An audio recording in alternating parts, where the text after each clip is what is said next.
Hello, this is Simply Exploring and Adventuring with Lewis. And as you can see behind me, we're coming to you from the No.9 coal mine here in Lansford, PA. And there's also a museum here as well. So I'm just gonna walk around here, the grounds a little bit here, and then our tour doesn't start till 9 a.m. So we'll see what's around here first and check out the museum as well.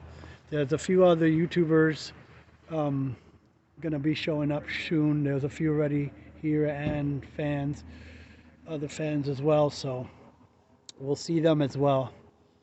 And I'll be posting their YouTube channels on my description. So you can also check out their content as well. Get on the on the rails here, the gauge here.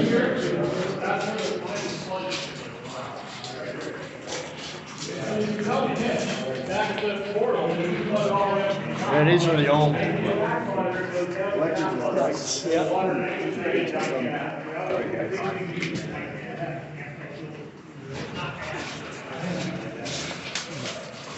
As Chris was saying, as you guys are walking along, notice the orange on the rib here. Yeah. That's the water line. So it was flooded before they reopened it for the tour. Wow.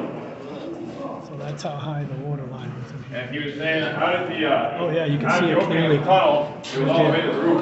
As you can imagine, rolling cars going out, driving tunnels uphill, and drainage. Yeah. Okay, there's something up ahead here. I was trying to do both, but it's kind of hard to find out what this is without blinding RJ here. Oh, okay, cool. Oh, wow. Cool. There's this guy. I don't know this guy. Oh my God, I love him. Wow.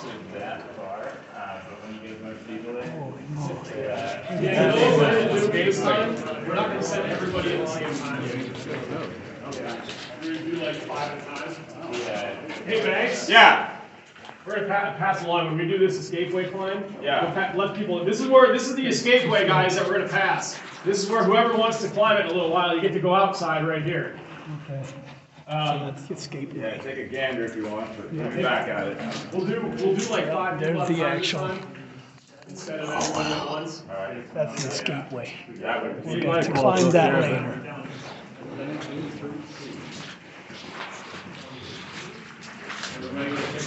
Hey, Banks. Yeah. You want to talk about the drill back there up at this thing where the chute is? Cole. Probably this one, huh? Wherever there's. Is there a place we can get the vein? So normally they do run the mine tours with the cart coming through here as well.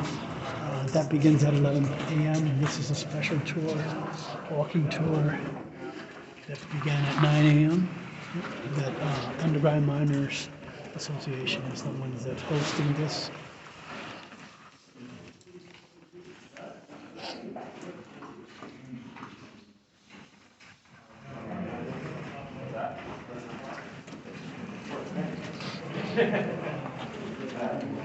Step out of the way of the train there. RJ right there, there's Jay. And JP videos.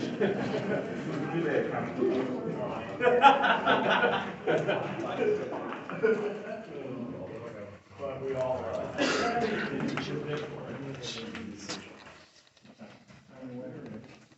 no, you're good. That's what it was. Yeah, what do you think? You want there's planks or banks? Want to put planks around? Yeah. Here, we got that one bolts apart. We can get ours out. 2 of them right here. You can see it there. There's a whole pile right here, mine.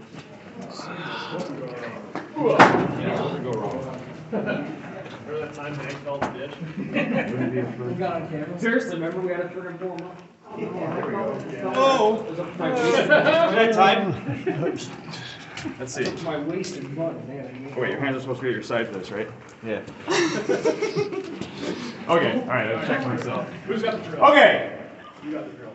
One coal drill. One coal drill. So in the mining of anthracite, You already went through the rock Yeah. drill spiel. Here, stick these in your pocket. This is a big, annoying, heavy, loud coal drill. Not unlike the ones we still use. We got the weapons. Look at it. The ammo, you mean? Yeah. Yeah, and ammo, there you go. Ammo and camo. So this is a coal drill. This is a little bit bigger than the ones we generally use today, but same concept, just a little smaller. And where's the steel at? Adam's got it. Adam, if I may. Or you may? I have a shank. See if I can sneak So, over here we'll without have to talk falling about how off. the coal vein's straight here. Yeah. It's kind of hard to tell, but. So if you guys look here, yeah, you're in the rock. Most of you are in the rock. But as you can see, there's a little bit of timber here. And this is the actual vein of coal right here. What vein is it exactly? Orchard. That's orchard. This is the orchard. So this is the orchard vein. And you have your top rock and your bottom rock on either side. And this is how screwed up the anthracite is. I don't know if any of you have ever been in a bituminous mine out in western Pennsylvania or West Virginia or whatever, but where they all lay, the veins lay completely flat. Do you talk about this at all? No, Right here. In the bituminous, out in western Pennsylvania and most of the country, most bituminous mines, the veins lay completely flat underneath the ground. And that's why it's so much easier and cheaper to mine bituminous, and that's why it's used in power plants and used for steel making mostly. And it's just a lot easier to get at the way it lays in the ground. Anthracite, on the other hand, even though it is a higher quality coal, I mean, some of this coal is like 97, 98% carbon. There's very little impurities in it, even though it doesn't look very good here. It's been exposed to the air for a lot of years. But if you fired this off, it'd be black and shiny and nice. Even though it's a really, really high quality coal, it's very difficult to mine with modern technology. You know, with continuous miners and longwall miners, the big machines that you basically drive around underground and chew up the coal and it just spits it out behind it, runs it onto a conveyor belt and sends it outside. They never could do that here. Well, at least not very much. A few places did, but not very much. Most of it's conventionally mined by hand, even still today. It's all still drilled and blasted, and just like it was back in 1910, back in the day. So, Hey, that's, Mike, yeah. Well, it'd be a good time maybe to pull. They can pull out their handouts, and you can see how the seams lie. Oh, yeah. Talking about it, yeah. If you guys. Yeah, if you pull out your handout and go to subsection P, Is there gonna be a test later? yeah. No, tests are all over and done with. Test your thought. I've never taken another test in my life. I will be tested, but I'll never take another test. So the front page, you'll see the water level tunnel that comes out the side of the hill on the left side. That's what we're They in. gave us this. And the first vein I think you see there that it intersects They gave us is this labeled the map orchard, right here. How about that? and that's the one we're in. So you can see how the vein I like this test, goes the up and answers down are on the it. pitch.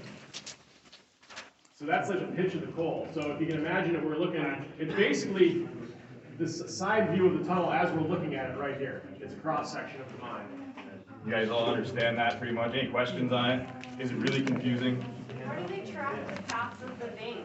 How do you track it? Yeah, like how do they know where it goes? They're all fairly uniform, believe it or not. Hard rock mining is a little different where the ore bodies lay in different places. You're kind of chasing it around, but all these veins lay fairly uniform in the mountain, in these valleys. Page. So like on this side of the valley, we're in the orchard here. If you went out that tunnel across the valley to the other side and drove into the mountain on the other side, you'd find the orchard over there, just the same as over here. And the way this runs, let's see, this is running east and west. It's just going to follow the mountain east and west from here. You will have little geological, how do I say, Anomalies. deformations and stuff. Hiccups. Hiccups, yeah. Anomalies. But for the most part, once you find it, once you're at the vein, it's easy to follow. It's not. It runs from here. Zach could probably be more precise, but about 2,000 feet down, I'd say it basins out. About 2,000. And where it runs from here down underneath the valley, about 2,000 feet, and then shoots up in a big U on the other side of the valley in the mountain over there. So, yeah, they're not hard to follow once you get to them. Good question, Jamie. So there's still unmined coal underneath us? There is. Yeah, there is. They went down. How many levels are in here? Zach? 4 including this one.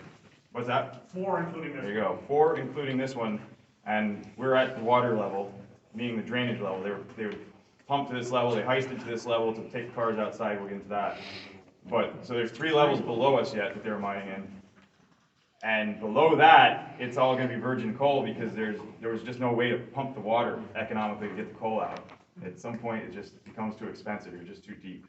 So I think the deepest shaft in the anthracite was Middle Creek.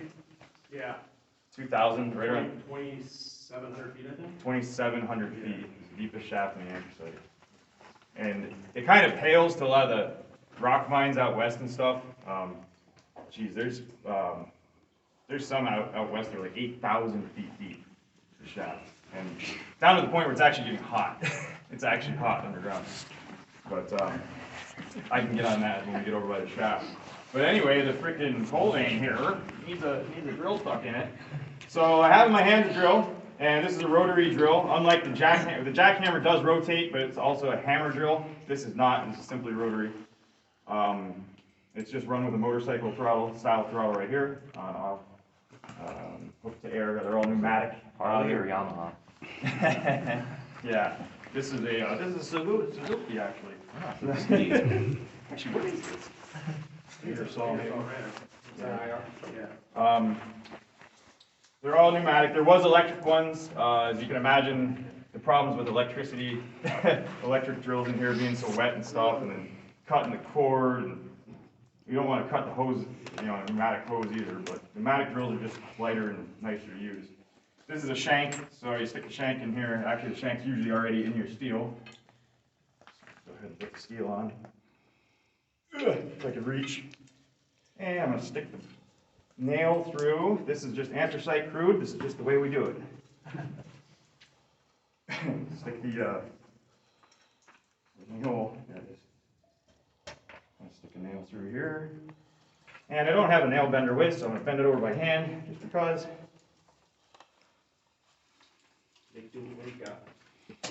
Set this for a second. And this is a regular coal bit. It's not a speed bit, it's just a coal bit. I don't even know if there's a name for this style of bit, but use them all the time, still to this day. It's got Kennametal tips on it, and it just rotates, as you can see, with the drill steel into the vein. So, stick my bit in, and please hold. Standing by. Cue in elevator music. Intermission. Sorry, on hold music.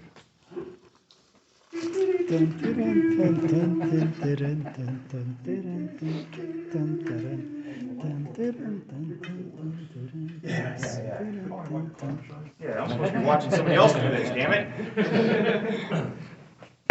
That's why you overslept. That's right. Who gives me such a dirty steel? I don't know if I can get the anthracite getting on there. You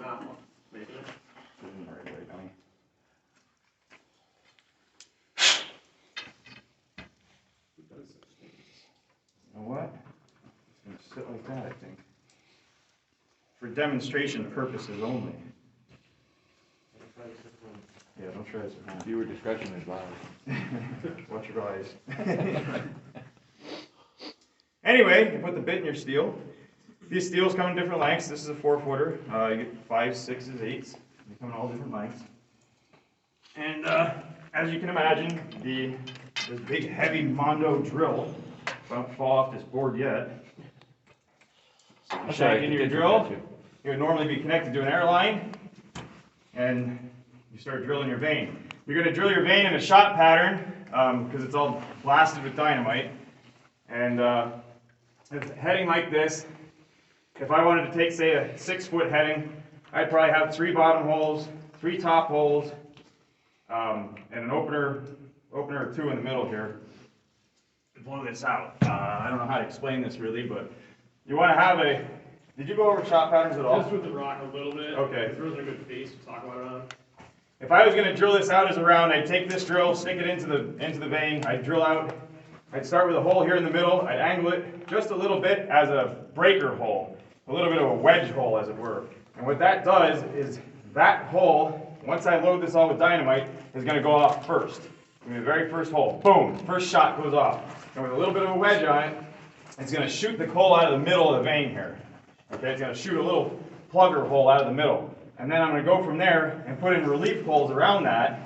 So depending on the how hard the vein is and stuff, we'll just say this is a super hard vein, we need lots of holes. So after that relief hole goes off in the middle, that little wedge hole, then we're going to have holes straight into the vein instead of on a little bit of an angle, but straight into the vein. And as those go off, they're going to fire into that hole that was created by the first hole, by the reliever hole. It's not a burn hole, it's not a rock cut. I don't know how to explain this better. Anyway, You're doing good. first hole goes off, and then say, pick one of the 4 around it. Second hole goes off, third hole goes off, fourth hole goes off, fifth hole goes off. And then what I like to do is go to my top holes next. So say here it's really, really hard and we need 3 holes across the top. So you can take the middle hole first. It might make it easier for the cut to come out. Fire the middle hole. That's going to fire down into the center here. Fire that hole. And fire the left-hand hole, the right-hand hole. And then once those are all down and all that coal's laying, and this is happening within milliseconds, once all that coal's laying here in a pile, then I like to fire my bottom holes, sometimes all at once.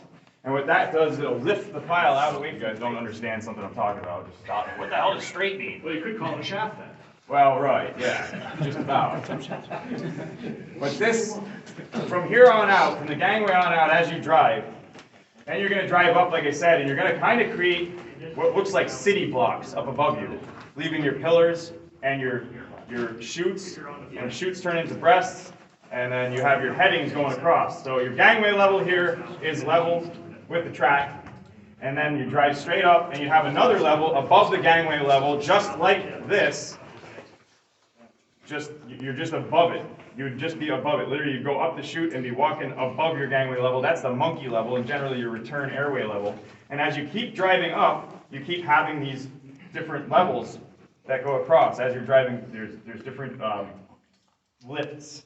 Well, the lifts are gangways, but there's different minor headings they're called. So if you imagine like a city block, if you took New York City and look at all the city blocks from over top and turned it up on a pitch, where the buildings are would be your pillars of coal, and where the streets are would be your chambers or your breasts and your minor headings going across. So if that makes any sense at all, I know it's completely confusing and hard to understand, standing here looking at it like this, but here we are. So What we have here, we have here. if there's any other questions about that, it can be drawn out. We can get into it more as we go back. It might be a little easier to understand back in the primrose vein where you can actually look straight up and kind of see what I'm talking about. But I do have one question. yes. If you were to drill and blast this area here, like how long would it take from sort of drilling to excavating the coal out? Like how long would the process take? With your timber, if you're only putting one prop in, which here you can get away with it, one prop in and lining it off, about, once you fire this out, let me go through the process here. All right, if we start here, if I started here and I drilled this and I fired it, you're going to want to muck it out and get it to the point where you can get timber in. So until you muck it, get your timber in, get your high rib lined off, drill it again and load it and fire it. It'd probably take about 4 hours. You should be able to get 2 rounds out of here in a shift. Okay. If you're good, if you're fast. It's the mucking that takes forever. And by mucking, I mean either shoveling or if you're lucky enough to have an actual mucking machine, like is actually out in the motor barn. I don't know if you guys were in there yet, but I'm sure they would welcome you in if you wanted to see it. There's a mucking machine, or if you're running anything to load it. But generally in the anthracite, you're just hand shoveling. So you shovel up your tonnage and get it out of here and do it all again. Lay down your track and advance forward. Yeah. Now if you're laying road, if you are laying track in here, it's going to take longer. You're only going to get about 1 shift a day. Or 1 round a day, or a shift, 1 round a shift. But yeah, a lot of these gangways, the bigger ones, they'd have switches here, as you can imagine, and then the motors would be able to turn and go down the gangway and get the coal out of the chutes. Or just push individual mine cars back there. But alas, here we're not concerned with the orchard vein. You're after the big vein. We can get into a little bit more of that as we go through, like how it works. Like I said, back in the primrose, you can kind of look up. But any other questions about like the coal vein, how this all goes, drilling, and the? Okay, well, then we'll move on. We can leave him there for now. All right.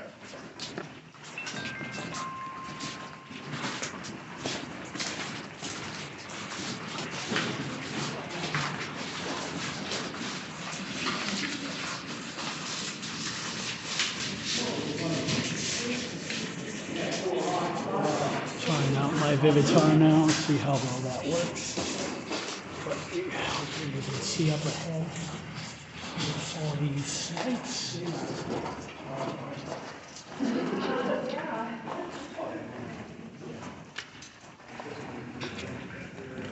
Okay, who's gonna be our patient? This is the actual Dr. Young Memorial.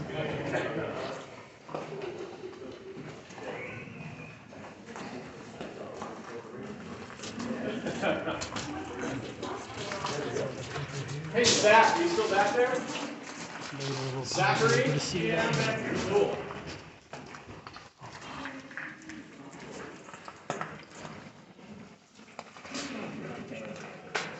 So messed up. We're gonna actually do that. Hey, Dan.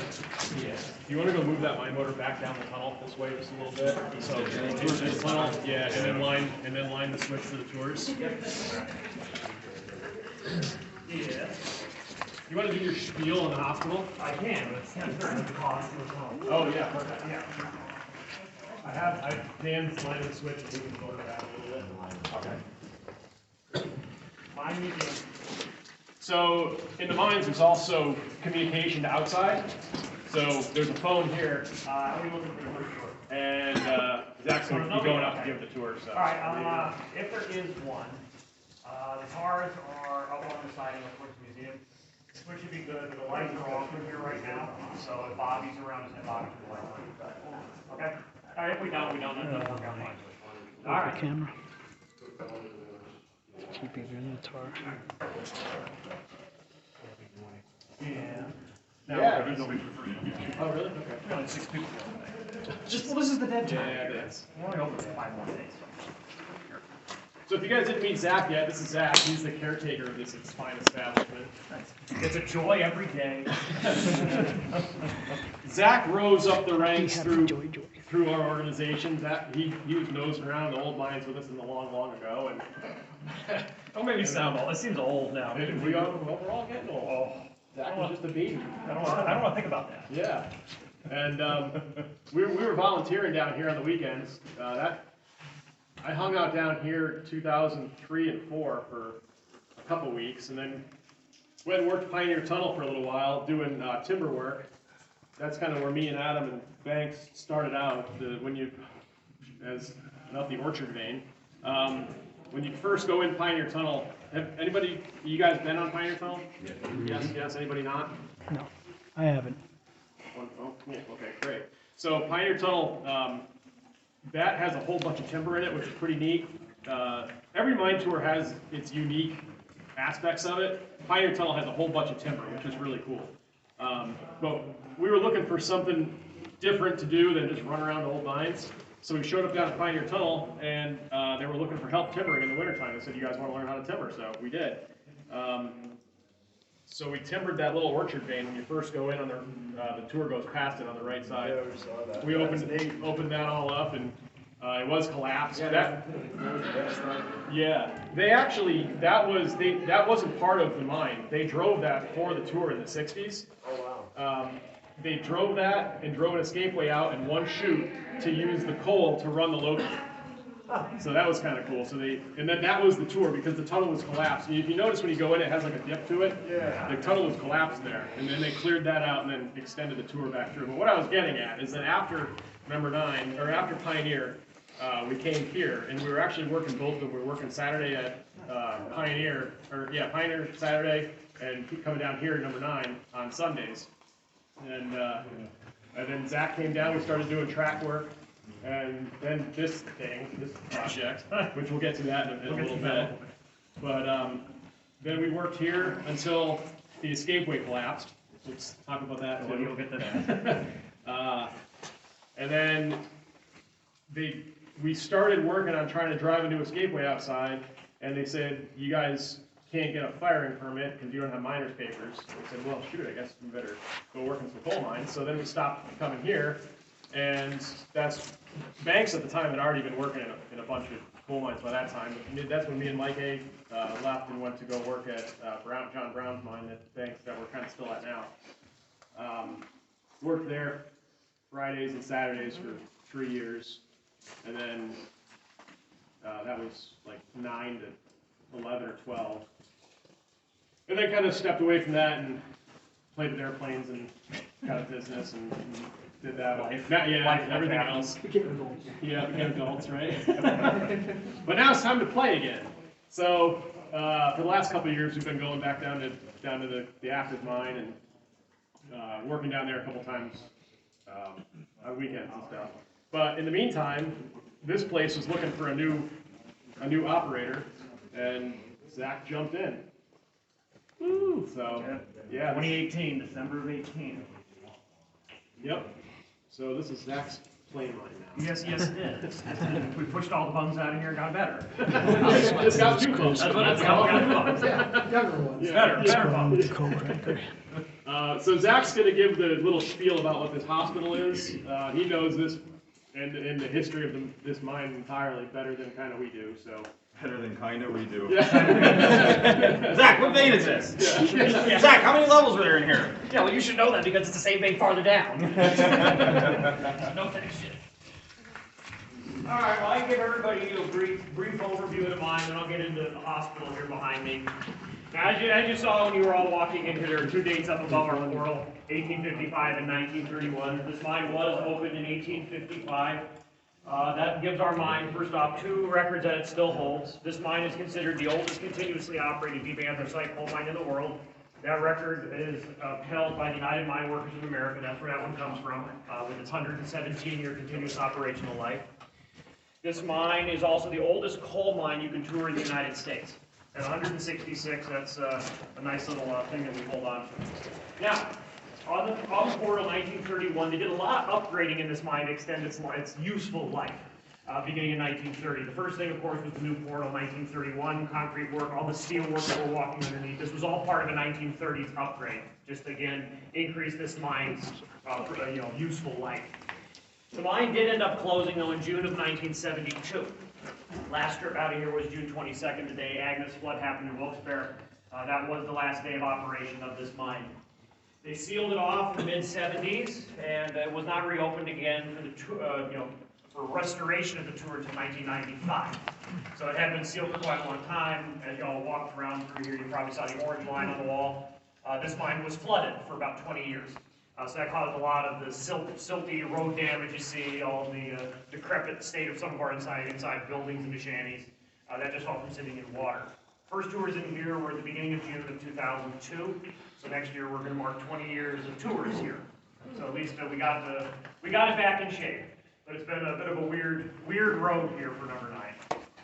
Now, I'll talk about the little building behind me here. Now, this is a more modern mine hospital. This room was part of that 30s upgrade. It was built right around 1929, one of the very first concrete structures in here. It did replace an earlier mine hospital in this same spot that was terracotta block in the 19-teens. But if you go back to the mines in the 19th century, go back to the 1800s, there were no such things. Miners in the 19th century, as y'all probably know, were considered more or less a commodity by large coal companies. They were easily replaceable if you were killed or crippled in an accident underground. So the easiest thing you would do in the 1870s, what typically would happen to you, I should probably say, you're up in a chute, you're working, you're getting through your day, you're maybe 2 or 3 hours into a shift, you got hurt. So you're banged up pretty good. We're going to say you cut your hand pretty severely, you broke a leg. I mean, you're not in good shape. Labor working with you. Now, he is going to perhaps tear a piece of your shirt off. Best thing he's going to do is bandage your wound as best he can. He's going to put you down near the foot of the chamber, the base, down near gangway level, tunnel level, somewhere where it's safe. But that's where you'd probably be sitting for the remainder of your shift. Again, coal companies in the 1800s probably not going to send a mine car in just to take you outside because you're injured. Production of the coal, that was far more important at that time. Now, it wasn't until 1890 things started getting a little bit better. In 1890, we had the formation of the United Mine Workers of America. The Union, through a series of sit-down strikes, work stoppages in the 1890s. That was a very, very violent decade. So you're talking, labor strikes, sit-downs around the mines, threatening of mine officials, things of this nature. By 1900, the Union is now having a little bit more sway with these larger coal companies. Now, what you start to see in the large mines after really about 1895 on, as part of wanting better wages, better working conditions, or what we call mine hospitals, Early ones that were very crude, nothing like this. An early mine hospital, that would be nothing more than a stone or wooden shack, essentially underground, well-traveled area of a mine. In that little room, you find venture planks. They lay out if you're severely injured, box with basic medical supplies, gauze, bandages, things like this. Chances are you probably find a jug of whiskey in there as well. Give you a little swig of that if you're in pain. But that was the best thing that they were going to be able to do for you in the 1890s at that point. First aid in industry in general in the 1890s still in its extreme infancy. So you move up into the 1910s, end of the First World War, 1918, that is when you're going to start to see mine hospitals of this model built in larger mines. In this room originally, you would have actually been greeted by running water, electric lighting. This room was clean, dry, white painted, had 2 cots in here they could lay you out on if you were severely injured. This room was well stocked with medical supplies. Now, there wasn't an attendant, though, in the room. Large mines like this one would have had its own mine rescue team. They think of it EMTs for a mine accident. So you would have to have one of these guys that has better first aid training come in here to assist you. But he's going to be the one to clean you up a little bit. He's going to bandage your wound properly, get your broken leg into a splint. Anything at least to get you stable enough. Then they're going to get you on a flat car, take you outside the mine. Many miners' lives were saved inside of this mine hospital. However, again, men did pass away in this room as well. Of course, we all know mining is a very dangerous job to find yourself in. And this mine, from my own research, has had 67 fatalities in it. The first one that I noted was in 1871, and the last one was in July of 1959. That was the last fatality in here. So it does happen, even in mines of today, very dangerous work. I mean, periodically accidents do happen. Sadly, there have actually been more recent accidents in surface strip mines and underground, but that's only simply because there are so few underground mines going as compared to surface stripping operations anymore. Any questions here? With my rambling historical lesson. I think we're good. I think we covered all the bases. Wow. Yeah, pretty good. East into the pile of mess that Steve and Mike and all of us created. Yes. More of. So this was a fun little project we decided to do. And it will eventually happen again. This is on the backwards compared up there. Get the chain conveyor back in. Yeah, yes. It works. Like service it all up. So this was an original gangway before these buildings were built. So there would have been, these 2 buildings weren't here. Track would have come out. There would have been a switch here, and the tracks would have came in here. And wow, nice. Oh, of course, this is the seasonal growth. Yes. So all this timber in here, we put this in. We were going to start cleaning this up and re-timber and run the gangway out. This was filled up all the way back here. Yeah, I remember this was a collapse. Yeah, this was collapsed. And the timber looks like it's been here for 1 million years, but we put this in 2010 we did this job. Wow. So when we did this, we used that jack leg drill that I showed you guys before, and me and Scott. Where's Scott? Scott! Yeah, there he is, Scott. So Scott would hold the bit to get it started because you're running this thing up here like this now. And it's kind of hard to... on YouTube right now. Yes, I think it's still, it's still on YouTube. Yeah, our No.9 project on YouTube. So we dug these hitches with that jack leg because this rock is hard. And chipped the holes in for the hitch, and then stuck the props in. This is called a 2-piece set.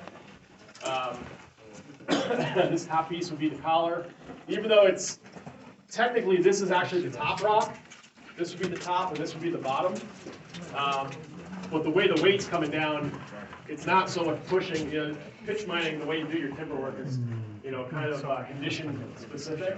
So the way the wedges are cut for the timber to work, even though this is the top of where the collar would be, the weight is still pushing down to the top because there's a coal chute right here that still has a piece of collar screening timber across, and it's still caught some stuff. You guys can come up here one at a time and look. But this is what we were cleaning out. We were going to advance this gangway in. By state law, you can only go 60 feet without a second opening. So, unless you could probably file a petition for it, since and everything. But we could probably run this gangway. Do you say there will be a tour? There won't be. Yeah. So all this stuff came down from the chute. You can see up there. There's still 2 colliery timbers holding a bunch of junk up there. But there would have been a wooden coal chute here built, and all this coal and stuff fluffed off of the pillar right here and came down. So this all has to get timbered and cribbed up. So you won't even see any of this because the timber is going to continue. and there'll be planks and boards on top, and then almost like a log cabin support built on top to go all the way up to the vein up there. But then what we did to clean all this mud out of here and rock and coal is we had a chain conveyor back at the tunnel with a pan that came all the way down here, and it was a continuous chain that went around, and we just shovel onto that thing, and that chain ran out and dumped into the mine car. And then if you did it right, by the time they took the mine, we had like 2 cars. So by the time they took one of the cars out and got it dumped and cleaned out and bring that one back in, we had another car full. So it was almost like continuous progression. Hey, the lights are on. It's Tinseltown. So you guys can kind of Turning on the lights for the tourists. So it's going to begin soon. So this is the inside of the hospital. And on the tour, Yeah, I know they do another tour here that they'll be coming through here too, but I've never. That's the gurney, huh? Yep.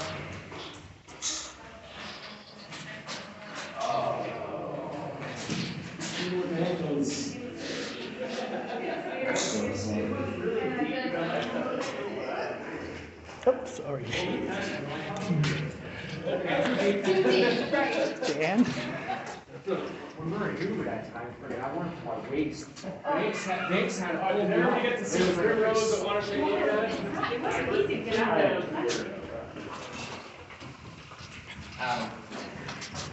Stop it. They won't be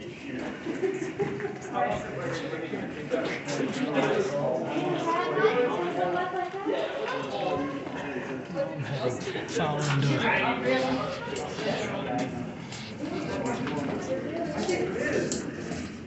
trying to move up faster. I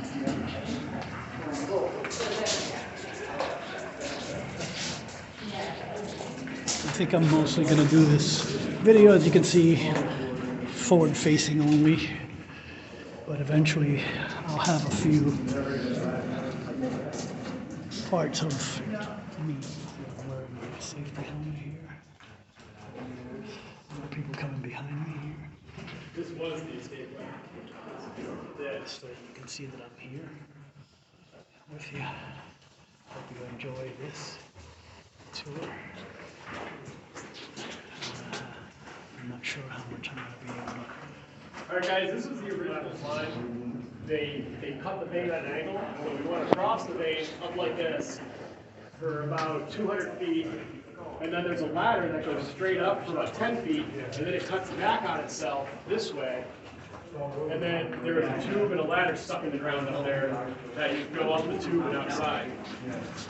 And 2012, there was an event, and the tube collapsed at the top, and the whole top of the escapeway down to the top of this part here fell down into the mine. And there's a big subsidence up in the surface, and that's when the tours were shut down for a little bit, and they drove the new escapeway that's down there outside. But this at the time was the furthest point you could go in, so this is where they put the tour. But since there's another way out through that tunnel and this tunnel, they could actually have the escapeway back closer to the portal because there's another way to get to it. So you guys can take a look up there if you want. And then straight ahead here is the Mammoth Vein. I don't know what split of it is, or if they are split. I think they're all together here in one big vein. But this is where. So this is a perfect example of the timbering that goes over top of the tunnel to hold the coal up, or the lack thereof. So what happened here is, over time, the timber gets old and rotten, and the weight of the coal pushing down on it collapses the timber. So there's a giant pile of coal right here. If anybody wants to take a look at it, we can take a walk up there and take a look. But this tunnel continues quite a ways back that way, and the game plan is so the tunnel over here to the right, that also comes back, and that one's also collapsed, but you can go up and over the pile, there's just no timber there anymore. So that's all got to get made safe. But the plan is to bring, where they come back together again, they're going to clean these piles out, re-timber, and then the tour is going to go back farther around and get back to the shaft over here. So but that's yeah, if you want to, here's some good light, you guys able to take any pictures. That's the Mammoth Vein. Yeah, take pictures of it now, it's gonna be gone. Yeah, it's all gonna be cleaned up. So you're seeing the progress of the No.9 tour. That coal right there is actually going to go to Lehigh Anthracite, get burned somewhere if they want it. So this mine's actually going to make coal again for once. Yeah. Take it out of the way if you guys want to take pictures. We should, if they're bringing a tour in, we should go back that way. See the tour flow that way.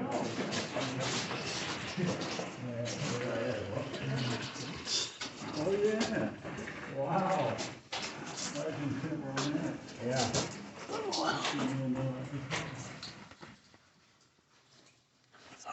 Looking up.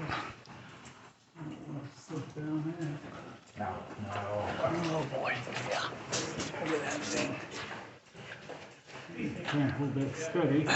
Thank you.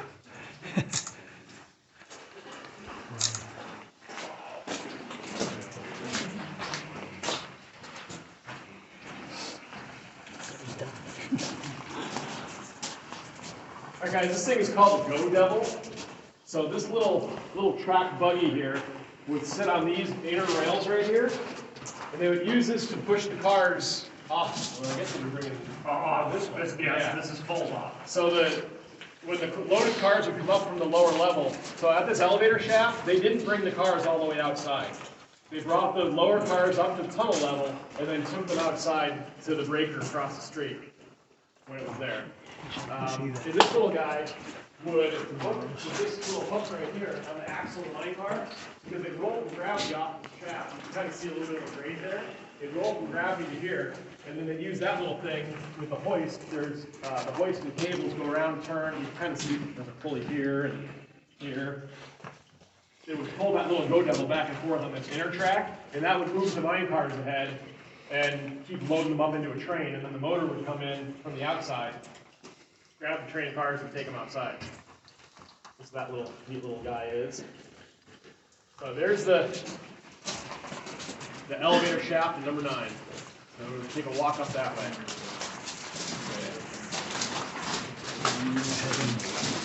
The elevator shaft.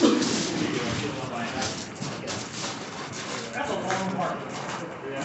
Oh, okay. Well, here it is. Here it is. That's what. Yeah, right. The light's on. Is the light on down there? Oh yeah, that's on. So this is the elevator shaft. This goes, how far is it up? 190. 190 feet up to the surface. The head frame is still up there, the steel head frame. There's a picture out there. There'd be a hoist on the surface attached to both cages. If one cage went down, the other one went up. And then it goes down about, what, 200 feet? Is that its level? Next level is 150. Okay, 150 feet down is the second level, and then the third level is below that underwater. As we walk across here, you can look over the edge, and you can actually look down the shaft, and you can see down to the water level. The second level is actually above water, and you can take the mule way down and go around down there, but it's abandoned. It looks basically just like this, just muddier. But it's pretty neat that the elevator cages are still here. You can see those the handles on them. Men would actually ride these cages up and down too. And that's how you steady yourself. There's no gate, there's no doors, there's no safety equipment. You're your own safety equipment. So you'd stand on that and hold on to that handle and hold on to the ride.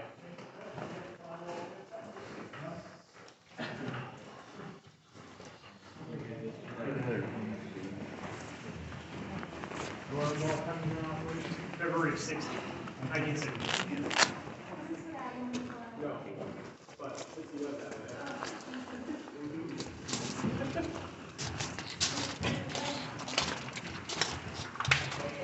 The shaft top to bottom, 715 feet.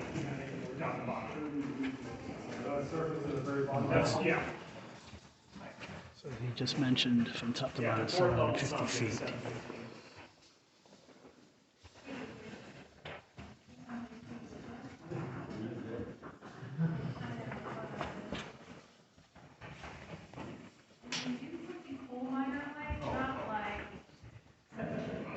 Looks like a man.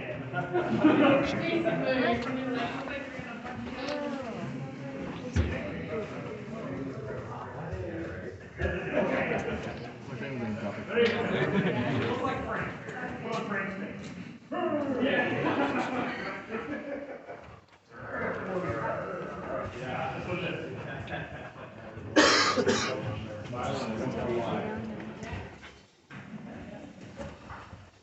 Turn. Wow, look at Steve already.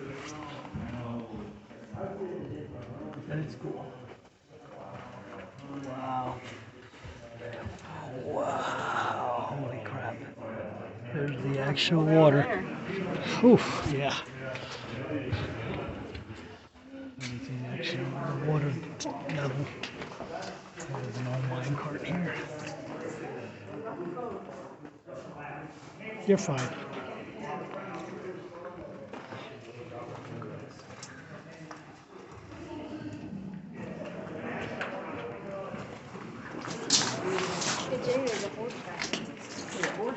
Yeah. Yes. Same type of hoist he was talking about earlier.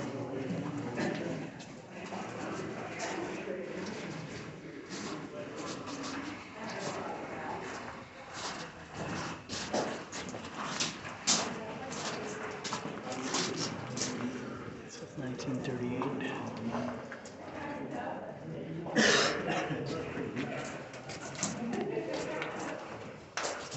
This apparatus is a perfect example of over-engineering. And here's So a an single track comes in. example of them. This is called transfer cable. How they would So the lights are bolt on the back plate. And then you use the hoist to move the plate from side to side and select which elevator cage the car is going to go on.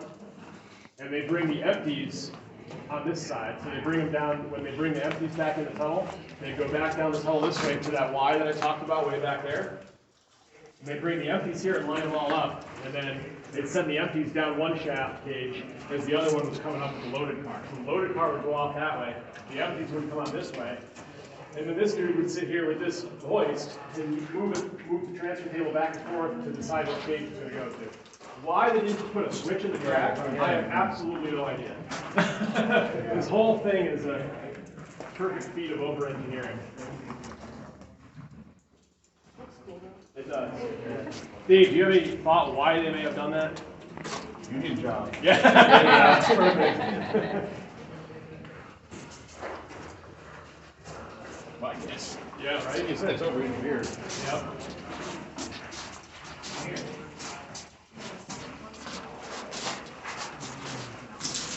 look up ahead to the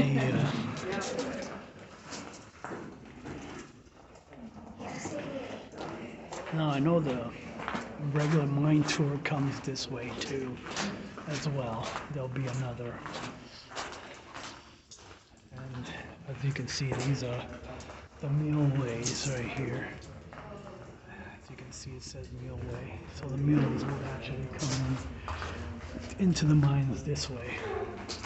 Narrow mill path between levels, and usually kids like 10 or even 10 or older would do this job.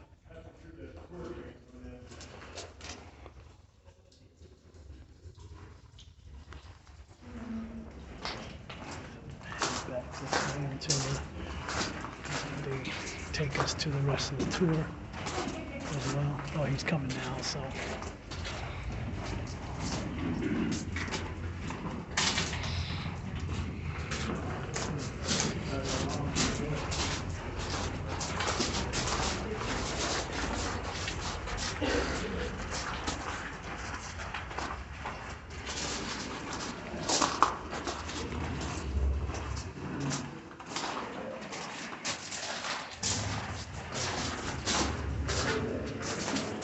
So then we're just gonna move the mule.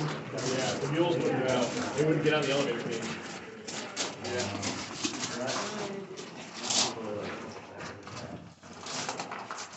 If you guys want to take a look down that mule way, you can jump the rope. Just like one or two people at a time, that's all. Okay.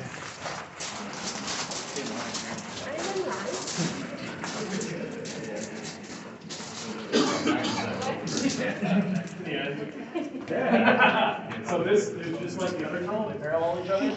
And then this, they meet back together, and then that's the idea. We're gonna clean that out, going in, both sides re-timber it, and then make the tour go all the way through, and then back up to the other side.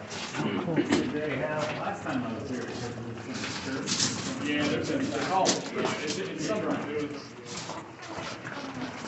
I'm just standing here waiting my turn for guys down the way. we have those electric locomotives that were pulling the mine cars around the town. They used to build the mines. And the mules actually lived down here. There was underground stables, later made out of concrete, first made out of wood. They'd keep the mules in the mine, they'd live out their whole life in the mine, and the mules actually had more value than most of them. In the background. There was a severe penalty, you'd be dismissed, fired, hung, whatever back in the day. And I'm walking head up here. And then this is about as far as we're allowed to go.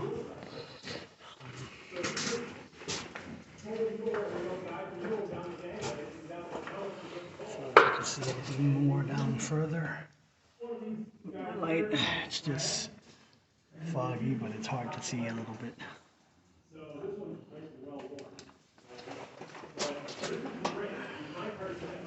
And I'm back out.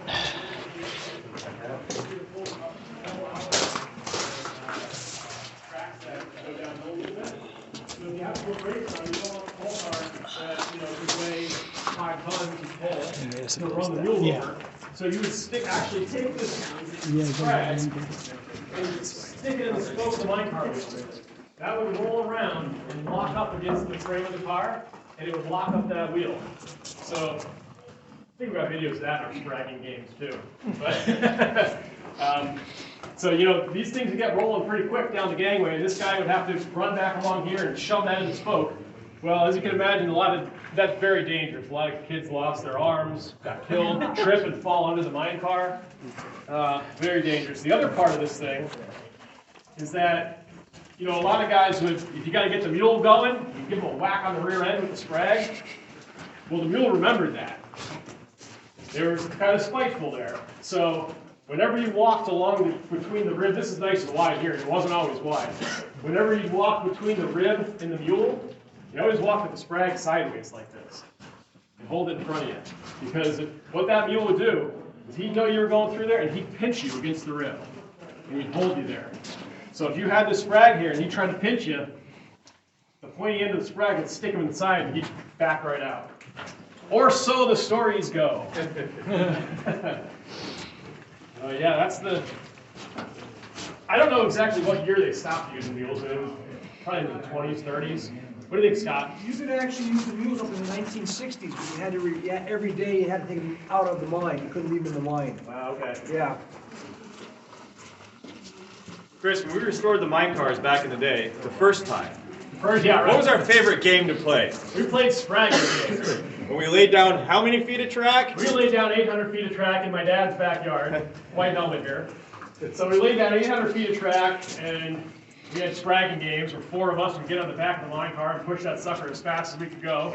And now we had our sprags that we made them fat enough so they couldn't go through the mine car spoke and they cut your arm off, but dangerous nonetheless. So you run along the mine car and shove the thing in the spoke and try to, you have a handful of sprags, so you probably drop 1 or 2, and shove it in the spoke and shove the next one in the next spoke of the other mine car, or the other wheel, and see who can get the car to stop the fastest.